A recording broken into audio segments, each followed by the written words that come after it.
बडनेरातील जुन्या वस्तीतील 5 बंगलापासून काटआंबला उत्तमसरा रस्त्यावर रेल्वे प्रशासनाकडून उभारण्यात येणाऱ्या आवार भिंतीच्या कामाला तातडीचा ब्रेक लागला आहे। नागरिकांच्या तीव्र विरोधामुळे आणि युवा स्वाभिमानीच्या पुढाकाराने हे काम थांबवण्यात आले आहे। बडनेरा जुनी वस्तीतील 5 बंगला परिसर हा काटआंबला आणि उत्तमसरा या ग्रामीण भागाशी जोडणारा एकमेव वर्दळीचा रस्ता आहे। या रस्त्यावरनं दररोज 10 ते 15 गावांचे नागरिक व विद्यार्थी ये-जा करतात। अशा महत्त्वाच्या रस्त्यावर अगदी लगत रेल्वे प्रशासनाने अचानक आवार भिंत उभारण्यास सुरुवात केली आहे, ज्यामुळे वाहतूक कोंडी आणि अपघाताची शक्यता निर्माण झाली होती।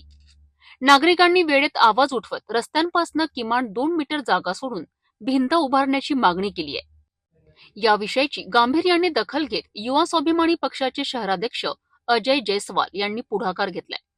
त्यांनी आमदार रवी राणा यांच्याशी चर्चा केली आणि सार्वजनिक बांधकाम विभाग व रेल्वे प्रशासनावर दबाव टाकला।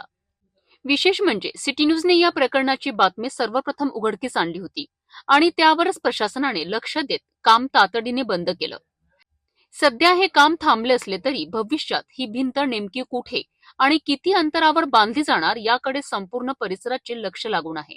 रेल्वे प्रशासनाने नागरिकांच्या आवाजाची दखल घेत पाऊल मागे टाकले असले तरी या प्रकरणावर अजून अंतिम निर्णय व्हायचा बाकी आहे।